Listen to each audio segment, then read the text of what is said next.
السلام عليكم ورحمة الله وبركاته. اللهم صل وسلم وبارك على سيدنا محمد وعلى آله وصحبه وسلم تسليما كثيرا. تعالوا كده نعمل النهاردة فروت سلطة. قلت كده نعمل مع بعض فيديو خفيف. تمام اهو. انا كده هقطع البرتقال. تمام، انا عندي برتقال وعندي يوستفندي وعندي فراوله وعندي واحده كيوي كده هحطها في النص. طيب انا وعندي تفاح. هقطع البرتقال معاكم كده بالشكل ده. هاكلكم احلى فروت سلطات ممكن تاكلوها بجد، ومغذيه، ولادكم هيحبوها قوي. تمام، وهتبقى جميله. تمام، بصوا انا كده بقشر البرتقانه بالشكل ده اهو. هبتدي ان انا هقطعها كده معايا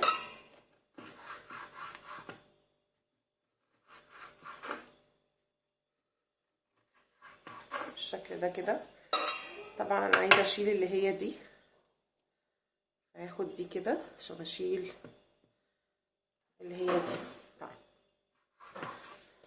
هقطع بقى قطع بالشكل ده، وهحط عندي في البول.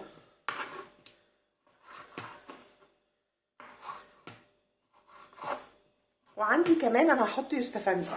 هتحطي يوستفندي يا شيمو؟ ايوه، اي فاكهه عندكم حطوا، بتبقى طعمها حلو جدا، وكمان احلى من الحلويات الصريحه. يعني انا شايفه ان الفاكهه مغذيه واحلى من الحلويات الصريحه بكتير. انا هحط برتقانتين. هقطع البرتقانه دي معاكم، والبرتقانه اللي بعد كده هقطعها مع نفسي. تمام، انا طبعا غاسله الفاكهه دي علشان اعملها.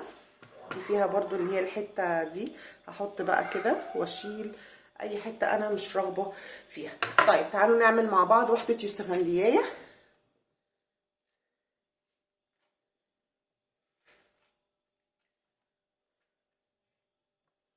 اليوستفندي اقسموه بالنص كده بالشكل ده كده. طلعوا البذر منه. بصوا بقى البذر عندي سهل ان هو يطلع بالشكل ده عشان ما يبقاش فيه بذر فيها. وهبتدي ان انا افصصه قطع كده. بصوا بقى سهل بالنسبه لي جدا ان انا احطه.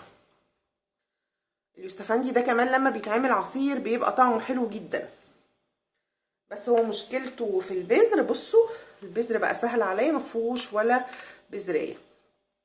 تمام، هعمل بقى كده بالشكل ده.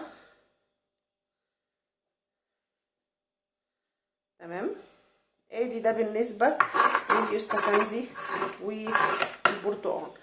طيب تعالوا بقى نشوف الفراوله. الفراوله هقطع دي كده اهو، وهبتدي ان انا اقطعها كده اهو،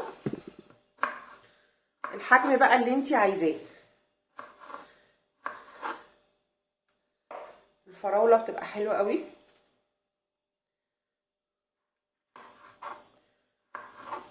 الفراوله اليومين دول جميله وطازه، وممكن تعملي منها مربى، ممكن تعملي منها فروت سلطه، ممكن تعملي منها توبينج للحلويات. يعني بصوا جميله جدا اليومين دول، حلوه قوي.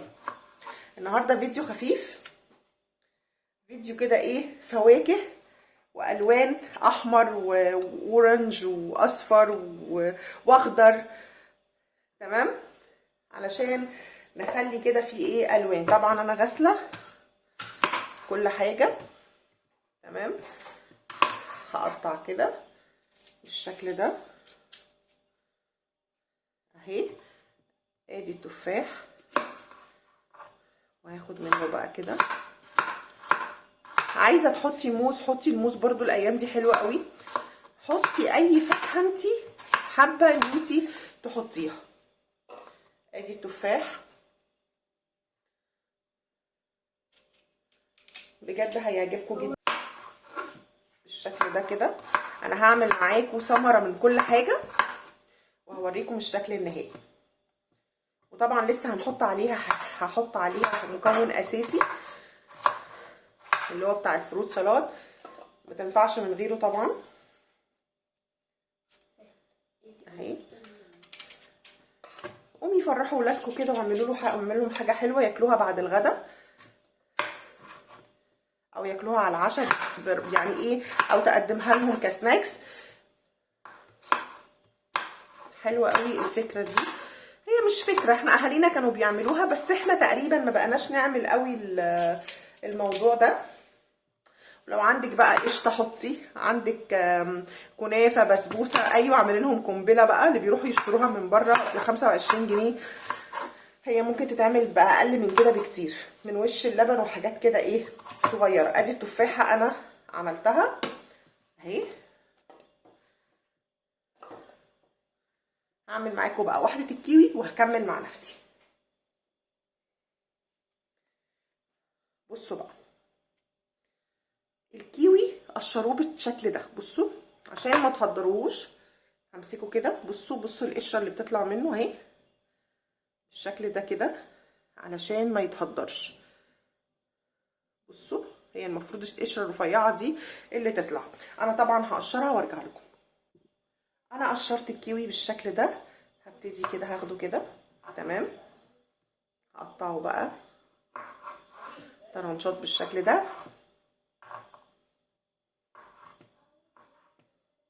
اهي. انا قطعتها، هكمل بقى تقطيع الحاجه وهرجع لكم واحنا بنحط بقى نظبط الدنيا بتاعتي. بصوا بقى يا حبايبي، انا عملت قطعتها، سبت الحبه دول عشان هعملهم عصير تمام. بس الخطوه اللي انا عايزه اعملها دلوقتي ان انا عايزه احط عليها سكر.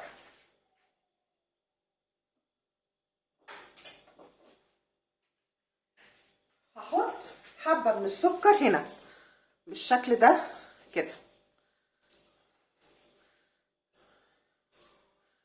وهسيبها شويه.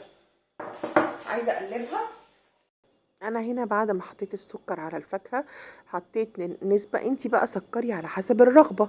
حطيت جزء من السكر على الفاكهه علشان ينزل ميته اللي هي المسكره دي ويتسكر، بحيث ان كل قطعه في الفاكهه تبقى شاربه، تبقى مسكره، تبقى حاجه حلوه تمام.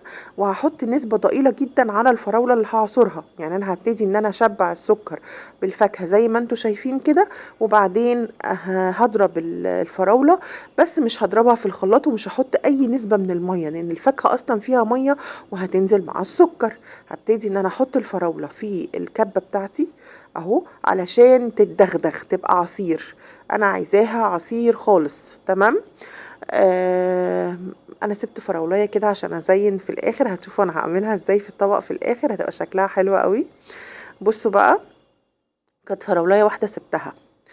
انا عايزه اقول لكم ان انا مصوره الفيديو ده يمكن يوم عيد الحب اللي فات. شوفوا انا مصوراه من امتى، بس طبعا احنا مش بيظهر التصوير يعني انا مش بنزل فيديو كل يوم.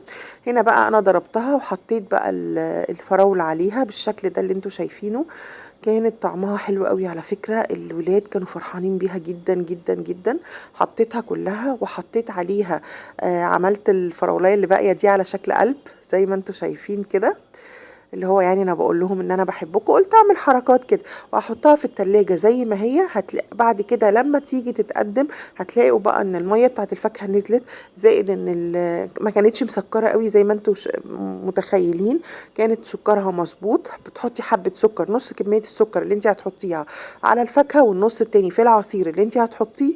اي نوع عصير انت هتحطيه القيمه الغذائيه بتاعتها عاليه جدا، لانها فيها كل يعني فيها الحديد وفيها الفيتامين سي وفيها كل مكونات الفاكهه اللي ممكن الولاد كمان بيحبوها.